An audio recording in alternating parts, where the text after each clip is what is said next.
I lived above the pub. I was a bouncer there and a dangler in a few places. It was really at a time in my life where things were really messed up. Things were not going well. The measure of a man is how you react on a bad day.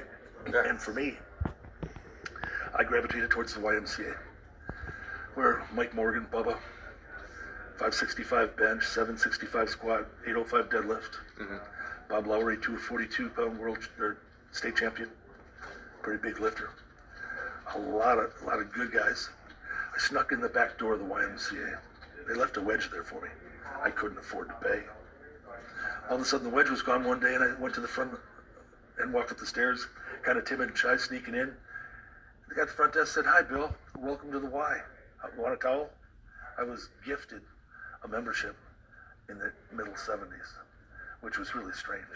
You know, the YMCA, what a remarkable place, 170 years old. Yeah. They started in England. They saved many people's lives. They helped me a lot. They taught me 5 things: squat, bench, deadlift, and total. Squat I did at 930. Bench I did world record 661. Deadlift I did world record 887. Total I did world record 1100 kilos, 2425. The most important thing that they taught me was the 5th thing. And they taught me that pretty quick. And they said, put your hands together and put your head down. Just start talking to the Lord. I knew what to say. Simply, make me the best. I'll be humble. I'll share my talents with others. One day you can speak through me, and I'll work for you. That was the prayer. And it was answered. Well, you know, the funny thing is that about 3-4 weeks later, I went to the state meet. I took my boots. I really wasn't going to lift. I thought I'd maybe do a workout. And the last guy in the squat did it at 650, and he missed a 700. So I took it and did 5. The regionals were coming up, and I was getting prepared for that. But in that picture, they took a picture of me. In the picture, above my head, is a 4-inch by 18-inch perfect spiral of light. It might have had something to do with what it said in the Bible as I walked out of the Y.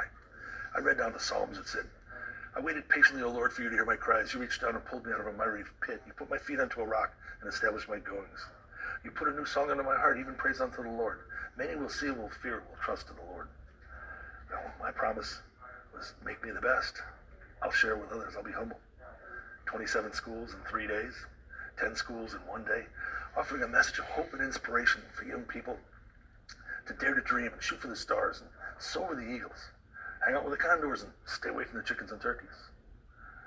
And thank the Lord for every day that they're alive and vow to make every day the best they can, every day in every way. So I was really affected by the lifters. Well, mine were empty. Yeah. Your perception of reality is reality. Whatever you perceive to be true is true. I convinced myself through, call it hypnosis or positive mental imagery, the motion picture of the mind. Yeah. If you see it enough times and you do it in your mind, then you simply, in the gym, see it and do it. And it's all systematic to me and really not that difficult or that complicated. But your perception of your reality, you know, after a workout, in the evening, in bed, you're meditating, about to fall asleep. One of my healing practices today is probably understood. Back in the 70s, no one thought of it. I had 1 million nurses, doctors, therapists, nutritionists that were micronized. And they started at my toes like a laser beam, and they went across every cell of my body. And they were within homeostasis, in with the good, out with the bad, healing. With every breath, every inhalation was positive, energetic, healing properties of oxygen. Every exhalation was all the toxins and poisons leaving my body.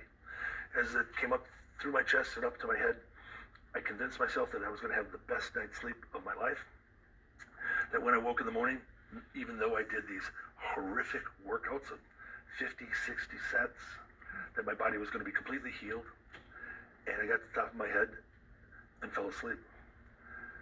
But at another time, before that, I would use that motion picture. I would go into the gym mentally and see myself working out that day. Analyze and critique everything that I did. All the reps, all the sets, the time sequence, the rest between the sets, their frequency, the pace, the whole workout, and I just run it through my computer.